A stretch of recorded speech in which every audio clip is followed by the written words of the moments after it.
असम के मुख्यमंत्री हेमंत विश्व शर्मा को तत्काल पद से हटाने की याचिका तो हमने आपको बताया था, जमीयत उलमा हिंद ने भी लगाया था, लेकिन अब सीजीआई ने स्वतः संज्ञान ले लिया है। मामला क्या है आपको हम बताते हैं कि आपने देखा एक वीडियो जिसे बीजेपी असम ने कैंपेन के लिए बनाया था, एक वीडियो, और उसे ट्वीट किया था जिसमें यह दिखाया था कि हेमंत विश्व शर्मा गन शूट कर रहे हैं और लिखते हैं उसमें पॉइंट ब्लैंक शूट, मतलब मुख्यमंत्री हेमंत शर्मा असम के अंदर मुसलमानों का ये हाल करेंगे और ये हाल कर रहे हैं। इस तरह की वीडियो उन्होंने जारी किया था। ये तो बीजेपी असम ने जारी किया, फिर उस वीडियो को हेमंत विश्व शर्मा ने अपने आईडी से रीपोस्ट करने का भी काम किया। इस मामले को लेकर, इस वीडियो को लेकर उनकी मुश्किलें बढ़ती हुई नजर आ रही है। पूरा मामला सुप्रीम कोर्ट गया। सुप्रीम कोर्ट में जो है सीजीआई ने इस मामले को सुना, इस मामले की याचिका को एक्सेप्ट किया और क्या कुछ कहा सीजीआई, उससे पहले आपको बताते हैं इनके नफरती बयान के बारे में और क्या कुछ इनको लेकर चल रहा है वो भी आपको बताते हैं। देखिए, पश्चिम बंगाल के 50 से ज़्यादा आईएएस आईपीएस डॉक्टर जो है वो सीजीआई को पहले ही पत्र लिख चुके हैं और संज्ञान लेने की मांग कर रहे थे। उस बीच अब तक तो बयान ही चल रहा था, हेमंता ने सिर्फ बयान दिया था अब तक मुसलमानों को ये कर देंगे वो कर देंगे, लेकिन अब जब वीडियो आया तो मामला और बढ़ गया। मामला इतना बढ़ गया कि सीपीएम पार्टी से लेकर जमीयत उलमा हिंद से लेकर मुझे लगता है कि 3 से 4 याचिका अब तक जो है वो सुप्रीम कोर्ट में लग चुकी है।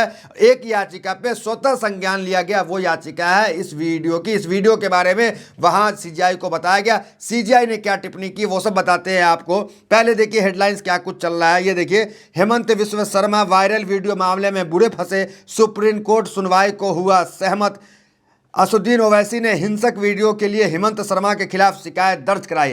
तो हैदराबाद में भी ये फंसे हुए हैं, वहाँ एफआईआर दर्ज हो गया। उस एफआईआर के बाद जो ओवैसी ने कराया उसके बाद हेमंत क्या कहते हैं वो भी आपको बताएंगे। आगे हेडलाइंस देखिए। बदजुबान और बेलगाम हो गए हैं असम सीएम, सुप्रीम कोर्ट पहुंची शिकायत। तो तत्काल जो है सीजीआई से हस्तक्षेप करने की मांग वकील कर रहे थे। हेडलाइंस क्या? भारत के मुख्य न्यायाधीश सीजीआई सूर्यकांत, न्यायमूर्ति जयमालता बागची, न्यायमूर्ति एन अंजारिया की पीठ ने भाकपा, सीपीआई और सीपीएम नेताओं की ओर से पेश वकील की दलीलों पर गौर किया। मतलब ये वीडियो वहां दिखाई गई, पेश की गई, जो हेमंत विश्व शर्मा ने मुसलमानों को गोली मारने का वीडियो डाला था कि बंदूक उठाया और गोली मार दिया सीधा। देखिए क्या उसमें एडवोकेट निजाम पाशा ने मामले को विशेष उल्लेख करते हुए इसे जल्द सुनने का अनुरोध किया। उन्होंने कहा कि हम असम के मुख्यमंत्री द्वारा दिए गए विचलित करने वाले भाषणों के संबंध में इस न्यायालय के तत्काल हस्तक्षेप की मांग करते हैं। इसमें एक हालिया वीडियो भी शामिल है जिसमें उन्होंने एक विशेष समुदाय के सदस्य पर निशाना साधते हुए दिखाया गया। तो एडवोकेट निजाम पाशा ने मजबूती से पक्ष रखा। पक्ष में ये कहा कि उन्होंने जो है अब बयान तो दे ही रहे थे, अब सीधा बंदूक निकाल के मुसलमानों को मारने की वीडियो भी जारी कर रहे हैं। देखिए एक बयान उनका सबसे फेमस बताते हैं, उन्होंने क्या कहा। असम के मुख्यमंत्री है बीजेपी के। देखिए इस समय जब इब्राहिम का हाथ चूमते हैं मलेशिया जाकर, जब सऊदी अरब जाते हैं, कतर जाते हैं, दुबई जाते हैं, तो वहाँ शेखों का हाथ प्रधानमंत्री चूमते हैं और यहाँ इनके नेता मुसलमानों के साथ क्या कर रहे हैं। और इनका क्या बयान था? बयान इनका ये है कि अगर कोई रिक्शे वाला 5 रुपया मुसलमान जो है वो मांगता है किराया, तो उसको 4 रुपये दो, उसको परेशान करो। ये हेमंत विश्व शर्मा का बयान है। हेमंत विश्व शर्मा कहते हैं कि ये जो फॉर्म 7 है ये जो है मियाँ मुसलमान का वोट काटने के लिए बना है, खूब फॉर्म 7 भरो। ये एसआईआर की बात करें, एसआईआर में एक फॉर्म 7 होता है, जिसका वोट कटवाना हो फॉर्म 7 भर दीजिए। तो ये कह रहे हैं उनका ये करो। और इनका कहना है कि मियाँ मुसलमान जो है जब तक हम रहेंगे सत्ता में, जब तक हम मुख्यमंत्री रहेंगे, चैन से नहीं रह पाएगा हमारे राज्य में। इस तरह की बात जो है एक संवैधानिक पद पे बैठा हुआ इंसान देता है, कोई सड़क छाप नहीं देता है। देखिए इस मामले में क्या कहा गया, कोर्ट ने क्या कहा जरा वो देखिए। इस अनुरोध पर प्रक्रिया देते हुए सीजीआई सूर्यकांत ने टिप्पणी की कि चुनाव राजनीतिक अक्सर चुनाव के दौरान अदालतों तक पहुंच जाती है। सीजीआई ने कहा समस्या यह है कि जब चुनाव आते हैं तो इसका एक हिस्सा सुप्रीम कोर्ट में लड़ा जाता है, यही समस्या है। हम देखेंगे। न्यायालय की इस टिप्पणी का अर्थ है कि वह इस मुद्दे की समीक्षा करेंगे।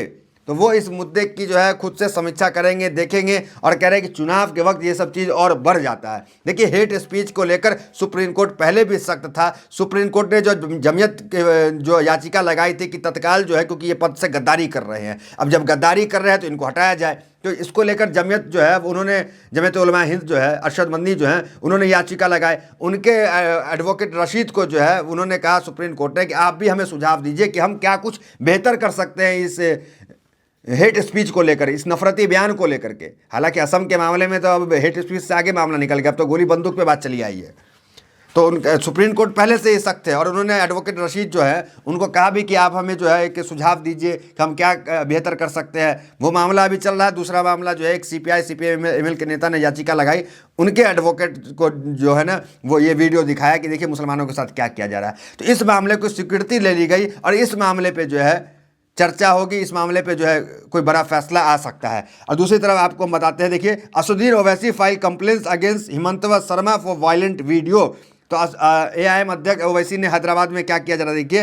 अध्यक्ष ओवैसी ने सोमवार को हैदराबाद पुलिस में शिकायत दर्ज करते हुए असम के मुख्यमंत्री हेमंत शर्मा के हिंसक वीडियो के खिलाफ तत्काल आपराधिक कार्रवाई की मांग की, जिसमें उन्होंने मुसलमानों पर गोली चलाते हुए दिखाया गया। पुलिस आयुक्त VC सजनार के पास शर्मा के खिलाफ मुसलमानों की धार्मिक भावनाओं को जानबूझकर और दुर्भाग्यपूर्ण ढंग से ठेस पहुंचाने की शिकायत दर्ज करते हुए हैदराबाद के संसद ने असम के मुख्यमंत्री पर दो धार्मिक समुदाय के बीच दुश्मनी को बढ़ावा देने के लिए राष्ट्रीय एकता के लिए हानिकारक आरोप लगाया है। तो कुल मिलाकर असदुद्दीन ओवैसी ने जो है वो FIR करा दिया, जमीयत जो है याचिका लगा दी और उसके बाद CPI-ML वो सुप्रीम कोर्ट, मतलब कुल मिलाकर इनकी मुश्किलें जो है बढ़ती चली जा रही है। उसी पे इनका बयान क्या आया है हेमंत विश्व शर्मा का, जरा देखिए। मैं जेल जाने के लिए तैयार हूं और मैं क्या कर सकता हूं, मुझे किसी वीडियो के बारे में कुछ नहीं पता। अगर उन्होंने मेरे खिलाफ केस किया है तो मुझे गिरफ्तार कर लो, मुझे कोई आपत्ति नहीं है, लेकिन मैं अपनी बात पर कायम हूं कि मैं बांग्लादेशी घुसपैठियों के खिलाफ हूं और उनके खिलाफ रहूंगा। तो ये बातें जो है वो कह रहे हैं कि मैं बांग्लादेशी के खिलाफ हूँ। हालांकि ये बार बार मुसलमानों का नाम लेकर मुसलमानों को टारगेट करने का काम कर रहे हैं। देखिए भड़काऊ भाषण देने में सबसे आगे है बीजेपी के नेता। ये ADR की रिपोर्ट है। ADR जो है वो सरकारी संस्था ये है और निष्पक्ष रिपोर्ट लाती है। और ADR का भी कहना है कि जहाँ पे बीजेपी शासित जो राज्य होता है वहाँ 75% से ज़्यादा हेट स्पीच सामने निकल के आता है। और ADR की रिपोर्ट ये भी कहती है कि जितने टॉप के नेता हैं हेट स्पीच देने में, सब बीजेपी से है। देखिए एक लिस्ट है, योगी आदित्यनाथ है, नरेंद्र मोदी है, अमित शाह है, हेमंत विश्व शर्मा है, T राजा है। ये सब नेता जो है हेट स्पीच देने में टॉप पे आते हैं। योगी ने जो है 86 हेट स्पीच दिया, नरेंद्र मोदी ने 63 हेट स्पीच दिया, अमित शाह ने 58 हेट स्पीच दिया, हेमंत विश्व शर्मा ने 36 दिया, T राजा ने 32 दिया। तो ये तो इनके लिस्ट है। हेट स्पीच देने के मामले में ये हाल है। अभी हमने देखा तेलंगाना के अंदर रेवंत रेड्डी की सरकार ने हेट स्पीच को लेकर काफ़ी सख्त है। अब वहाँ पे जल्द ही कहा जा रहा है, कई भाषणों में उन्होंने वो कह चुके हैं कि इस बार जब बजट सत्र आएगा तेलंगाना का, उस बीच जो है हेट स्पीच को लेकर कोई ठोस कदम उठाएंगे और हेट स्पीच को लेकर कानून लेकर आएंगे। लेकिन जहाँ हेट स्पीच बढ़ रहा है, जो बीजेपी शासित राज्य है, उस पर हेट स्पीच को लेकर कोई कानून नहीं, कुछ नहीं। देखिए हेमंत विश्व शर्मा का मुद्दा धीरे धीरे बहुत बढ़ता चला जा रहा है। अब ये मामला पार्लियामेंट में भी गया। सुनिए क्या कह रहे हैं खड़गे साहब। सर, भाजपा के एक मुख्यमंत्री, मैं उनका नाम नहीं लेना चाहता हूं इस जबान से, क्योंकि इतना ऐसा तो इंसान मैं नहीं देखा।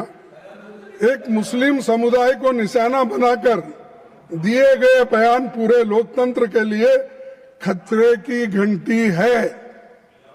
और ये मुख्यमंत्री हमेशा पोलराइजेशन की बात करता है, हर एक को झगड़ा लगाता है, हर एक जगह मुसलमानों के खिलाफ बात करता है। भाइयों, देश में सेलेक्टिव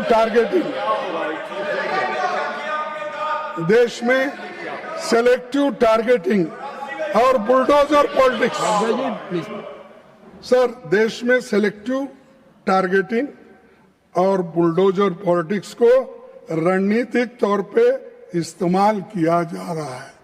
नड्डा साहब, ये आपकी रणनीति है और आप इसी राह पे चल रहे हो, लेकिन आप दिल से तो नहीं चाहते ये, लेकिन मजबूरी है कि आपको मोदी साहब कहते हैं तो आपको कहना ही पड़ता है। तो इसीलिए मैं आपसे विनती करूंगा सर, अरे मैं 60 साल में, मेरा ही एक अलग उसूल है, मैं करते जा रहा हूं। सभापति जी, मध्य प्रदेश, उड़ीसा, दिल्ली, छत्तीसगढ़ और केरल आदि राज्यों में चर्चेस पर भी हमले हो रहे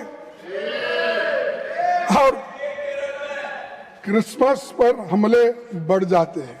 सर, मोदी जी केरल में चुनाव आने पर चर्च की प्रार्थना में जाते हैं, दिल्ली में जाते हैं, प्रार्थना में भाग लेते हैं, पर उन पर होने वाले अत्याचार, हमलों पर खामोश रहते हैं, मौन रहते हैं। सर, माइनॉरिटीज के खिलाफ objectionable, inflammatory and divisive speeches को बढ़ावा दिया जा रहा है। ईसाइयों और मुसलमानों के खिलाफ जहर उगले बिना उनको खाना हजम नहीं होता आपको। इसीलिए मैं कहना चाहता हूं, कम से कम आपके लोगों को बोलिए ऐसा जहर उगालना बंद कर देना। अरे आपको पावर मिला है, उसका ठीक ढंग से इस्तेमाल करो। उसके बजाय पोलराइजेशन के लिए, वोटों के लिए जहर मत दे दो लोगों को, और देश मत तोड़ो। और इसके बजाय आप अपना खुद आप सोचिए इसके बारे में। बीजेपी का प्रवक्ता बनने के क्वालिफिकेशन ये है इनके पास, हेट स्पीच। जो ज्यादा मुसलमानों के, ईसाइयों के खिलाफ बोलेगा वो बड़ा बहादुर आदमी इनमें है, बड़ा ज्ञानी आदमी, और बड़ा वो क्या है, इनका प्रोटेक्टर बनता है। वो गालियां देना एक ही काम उनका, औरत हो मर्द हो, वो क्या उसमें कोई फर्क नहीं, उनका प्रवक्ता है। सर, इससे देश की छवि के नुकसान पहुंच रहा है, और साथ ही कॉन्स्टिट्यूशन का कोर वैल्यूज भी कमजोर हो रहे हैं। हमें तकलीफ है कि राष्ट्रपति जी, जिन्होंने गरीब और कमजोर तबके की पीड़ा को खुद देखा है, उनके अभिभाषण में इस गंभीर चिंता की कोई झलक नहीं है। मैं अभिभाषण पे ही बोल रहा हूं, नड्डा साहब, हमें तकलीफ है कि राष्ट्रपति जी, जिन्होंने गरीब और कमजोर तबके की पीड़ा को खुद देखा है, समझा है, उनके अभिभाषण में इस गंभीर चिंता की कोई झलक नहीं दिखती, क्योंकि आपने जो कहा, जो लिख के दिया, वही पढ़ना पड़ता है, वही उन्होंने पढ़ा। क्या आप विकसित भारत नफरत और विभाजन की बुनियाद पर खड़ा करना चाहते हैं? और अगर ऐसी ही आपका रवैया रहा, देश आज ना कल आपको देश के टुकड़े करने के लिए आप ठहरे हुए हैं, ये मैं कहना चाहता हूँ।